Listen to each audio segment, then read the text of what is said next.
I don't consider it nostalgic. I may have thought that, but once we started playing, it all sounded new. Jack Bruce, who made bass sound like a hurricane, pierced the listener's heart and disappeared silently. All his notes were more than sound. Conflict, agony, a frantic need to exist instinctively, and the wounds of a creator who pushed everything to the limit. He wrote groundbreaking rock songs decades before his time. He also drove himself into seclusion with his almost fanatical perfectionism. Bands broke. Collaborators left.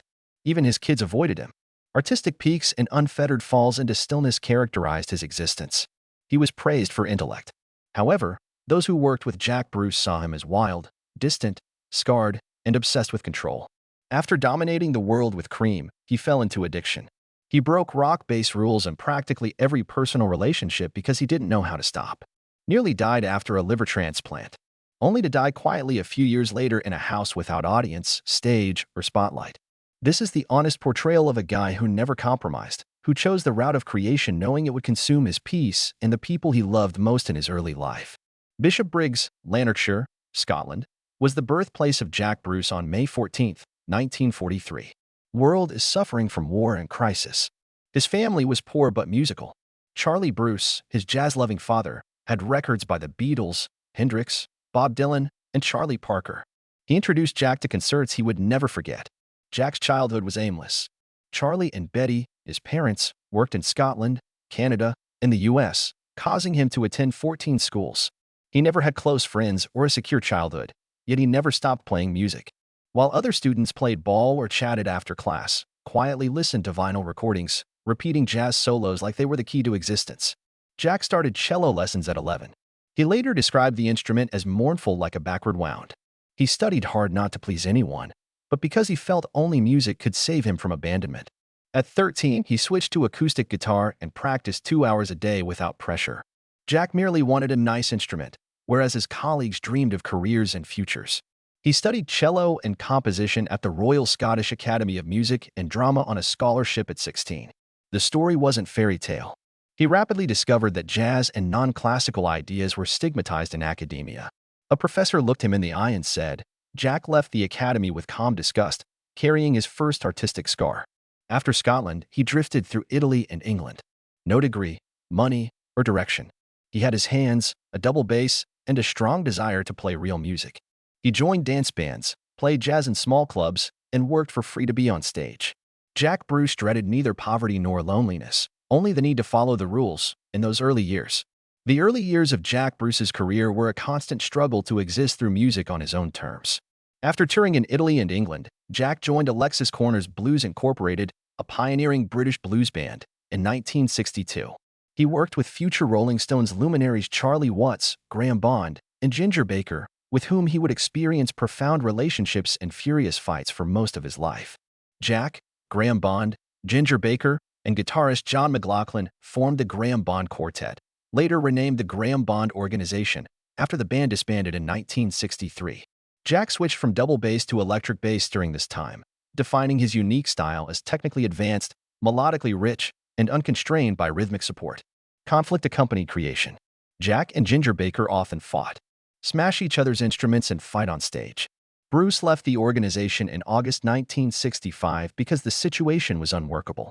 In defiance, he issued his first solo song, I'm Getting Tired, and joined John Mayall's Blues Breakers, reunited with Eric Clapton.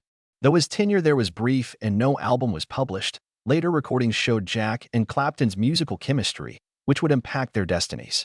Bruce played on the 1966 UK #1 song Pretty Flamingo with Manfred Mann. It was his first taste of mainstream success, but he realized he didn't like commercial music.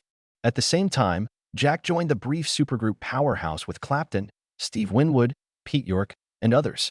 Crossroads and Steppin', which became Cream's live hallmark songs, were recorded for the compilation album What's Shakin'. By the end of 1966, all roads returned Jack Bruce to Cream. A new chapter began. Yet the cost would be high. Career breakthrough. Eric Clapton agreed to form a supergroup with Ginger Baker on one condition in 1966. Jack Bruce played bass. Clapton remembered Bruce's powerful yet melodic bass lines from Graham Bond. Clapton believed Bruce was essential despite knowing Bruce and Baker's profound disagreement. As a compromise between genius and collapse, Cream was formed. Jack Bruce proved he wasn't only a musician on Fresh Cream, 1966. He wrote songs, sang lead, and molded the band's sound. Clapton played razor-sharp solos and Baker played furious drumming, but Bruce held everything together. With his bass and implicit power as the group's musical foundation, Cream entered psychedelic rock with Israeli Gears, 1967. Sunshine of Your Love, with Bruce's riff and Caritan lyrics, became an anthem. The powerful melody, minimalist yet haunting riff, and Bruce's booming, angry vocals signaled a new rock age. Cream's sound was unique due to his strange, philosophical, and personal lyrics. An innovative double album, Wheels of Fire, 1968, was the band's and Bruce's apex. Most studio compositions, including White Room, Politician, and As You Said, were his. These songs showed Jack Bruce as intelligent, with intricate structures, and instinctual, integrating jazz, blues, and classical music into rock. Live, the album's 16-minute spoonful was a musical war. Bruce and Baker confronted each other while performing. The long solos were more about unleashing rage between two incompatible forces than showing expertise. Bruce and Baker's conflict became public. They fought in front of the workers, canceled rehearsals, and demanded last-minute adjustments. Bruce occasionally turned off Baker's amp mid-show. Baker sometimes destroyed Bruce's bass amp backstage. Storm-trapped Eric Clapton was fatigued. Cream was cracking internally as audiences cheered. After the band's separation, Goodbye, 1969, was a sad farewell. Bruce wrote, sang lead, and performed as if nothing had happened. The perfect music hit a terrifying quiet between bandmates. Without a common goal, they seldom spoke. Only 3 years for albums. Cream sold millions of records, pioneered hard rock, and revolutionized the bassist role. Unlike most bassists, Jack Bruce stood out. He sang lead, pinned songs, and directed sound from the stage. Cream would not exist without him. The price was solitude. A domineering genius, his bandmates called him. Clapton stated, "Jack was the best musician I played with and the one that made me want to quit the most." Bruce was driven to the edge and to the sky because the peak was never enough. Solo work and post-Cream projects. Since leaving Cream in 1968, Jack Bruce didn't rest. He was never an invitation-only artist. He always went his own way. It started with a big declaration, Songs for a Tailor, 1969. Bruce, without Clapton or Baker, challenges listeners with his complexity, audacity, and uncompromising style. The CD shocked rock and jazz fans. Through Bruce's dramatic voice and multi-layered bass line, its melodies, rhythms, and lyrics were surprising, complicated, and bizarre. Again, he refused the easy path. For Bruce, music was never designed to please. It was self-fighting. Music for a Tailor was the prelude of a risky and innovative solo voyage. Bruce established Jack Bruce and Friends in 1971 with heavyweights Larry Coryell, Mitch Mitchell, and Carla Bley, the daring jazz composer. After recording Things We Like, a jazz fusion instrumental album based on Bruce's youthful compositions, the collaboration fell apart despite its artistic quality. Carla Bley, known for her tenderness, couldn't handle Bruce's craving for control, and Bruce constantly refused to submit. He joined West, Bruce, and Lang in the late 1970s with Mountain's Leslie West and drummer Corky Lang. They were billed as Cream's American equivalent. Instead of harmony, the trio fought. Bruce, the perfectionist, wanted everything to happen his way. 2 albums, a brief tour, and a tense breakup followed. Working with him often seemed like being eaten by a genius who refused to compromise. Jack Bruce worked on fusion projects in the 1980s and 90s, from BLT with Robin Trower to Bruce Baker Moore, a brief collaboration with Gary Moore and Ginger Baker. Due to Bruce's worsening health and ongoing personal disputes, most of these ventures failed. Bruce's reluctance to follow formulas distinguished his solo career. Each album was unique. Many critics consider Harmony Row, 1971, his best work, a contemplative, gloomy work that reflects his seclusion after Cream. Automatic, 1983, had electronic music, self-recorded vocals, and sophisticated harmonies. A Question of Time, 1989, combined blues, funk, and philosophy. He reunited with Cream, but reluctantly. They performed together during the 1993 Rock and Roll Hall of Fame induction. Everyone knew this was the last tour when they reunited at Royal Albert Hall and Madison Square Garden in 2005. Bruce, as if by fate, stood at center stage again, singing White Room with distant eyes as if he were performing with ghosts. The rage and closeness were gone. Jack Bruce kept composing music after Cream, even though the media ignored him. He recorded 14 solo albums and worked with dozens of performers, including Frank Zappa and Tony Williams. But no one truly owned him. All collaborations were storms. You can love or despise him, but you couldn't ignore him. Never mainstream. His solo career had no Billboard hits. This gritty musical diary shows one guy creating to his limits, no matter the cost. Despite failures, seclusion, personal life, struggle, and sorrow, he acquired respect for that. Was broken relationships and unending struggles, not fame. The worst cloud in Jack Bruce's life was cold loneliness. Jack Bruce and drummer Ginger Baker's friendship was a time bomb in the mid-1960s when they were in Graham Bond. Bruce considered music his personal realm, thus every element had to be perfect. Baker was impulsive and egotistical, never backing down. They battled in rehearsals, destroyed instruments during concerts, and Baker threw Bruce out of the band. They reunited in Cream, Britain's most powerful rock band, by chance. Tension never ceased. The trio's aggressive sound was lauded, but the recording sessions were full with shouting, insults, and seething hatred. Baker often said Bruce buried the drums with deep bass lines to dominate the beat. Bruce said Baker overplayed, was eccentric, and lacked artistry. Every performance was a clandestine war, and only the fans were startled when Cream broke up. Bruce and Baker rejoined in BBM with Gary Moore in the 1990s, but the same issues arose. Bruce wrote and structured the songs, and Baker felt again marginalized. The band disbanded after one album. Cream reunited for one more gig at the Royal Albert Hall in 2005, and many hoped for reconciliation. Backstage, tension persisted. A close Clapton acquaintance said Eric tried to mediate for 40 years. He gave up. Bruce's personality was the issue. Undoubtedly a genius. He was also an artist who couldn't yield. Many collaborators said it was wonderful, but too much. In West, Bruce and Lang and Carla Bley, the pattern was consistent. Bruce controlled the recording process, how everyone played, and ultimately ruined the partnership. He hated sharing the stage and couldn't step back. Sir Jack Bruce married twice. Janet Godfrey, a teenage jazz aficionado he dated in Graham Bond, was his first wife. The romance changed his personal and artistic life. Janet composed numerous early Cream songs with Bruce, including Sweet Wine, in addition to working behind the scenes. But their home was never quiet. An emerging artist was always touring. The other stayed home to raise children and keep a music-torn family together. Jonas and Malcolm were their sons. Instead of a musical home, they had an absent father. Malcolm eventually became a guitarist and says he was at home, but his mind was always in the studio.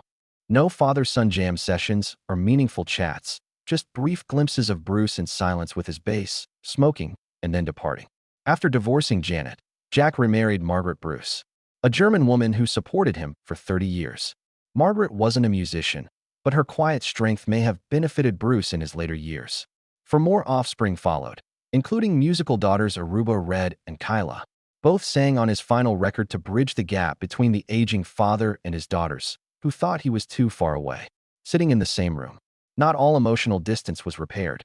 Jonas, his youngest son from his first marriage, died of chronic lung disease in 1997, leaving a spiritual wound that could never be healed. Bruce never openly lamented the loss. His compositions and notes got more muted and heavier after that, as if Jonas' death sparked a quiet anguish he couldn't express. Malcolm was difficult to get along with. Though both were musicians and sometimes performed together, every encounter was tense. Malcolm remarked, "I don't detest him, but I can't get close to him." Bruce sacrificed everything for music, leaving little for family.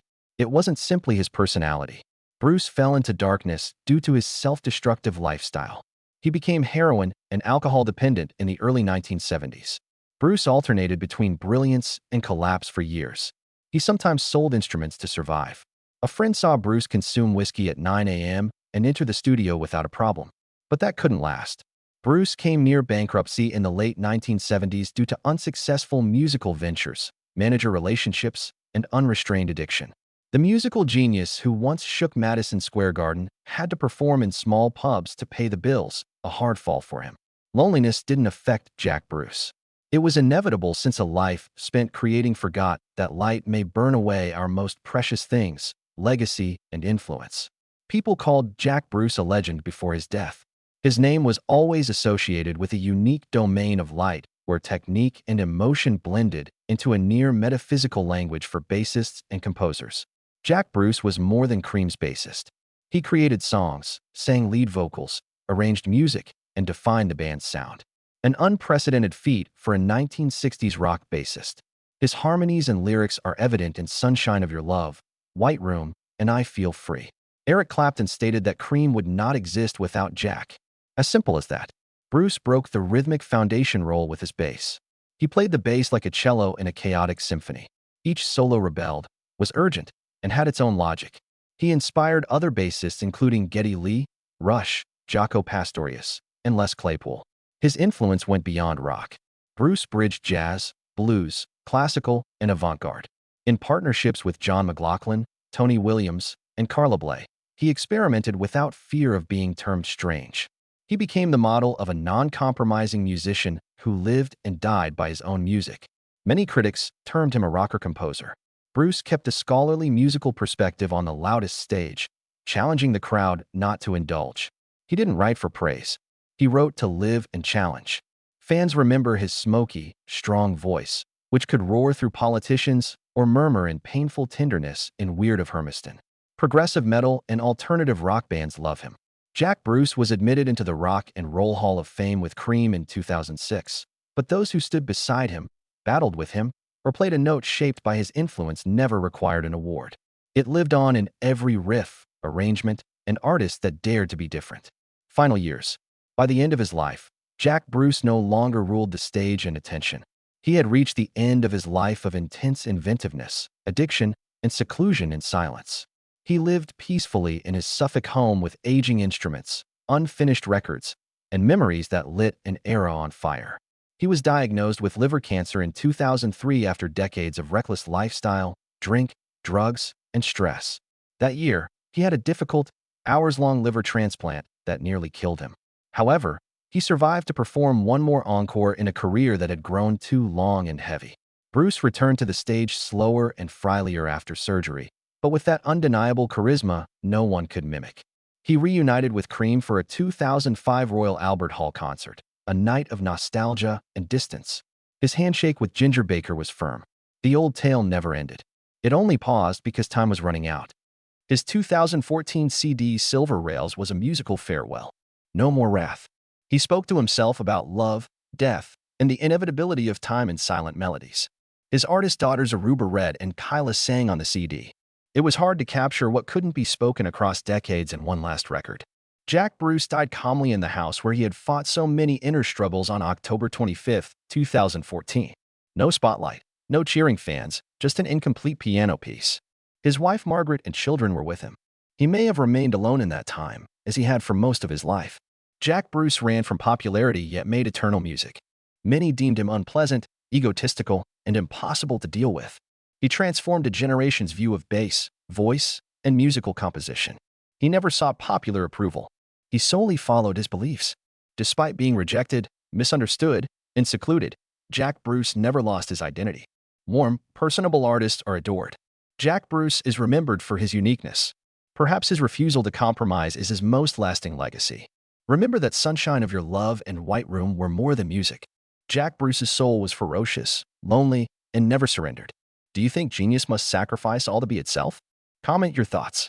If you enjoy stories of artists who sacrificed all for music, in brightness and shadow, subscribe and follow our next voyage.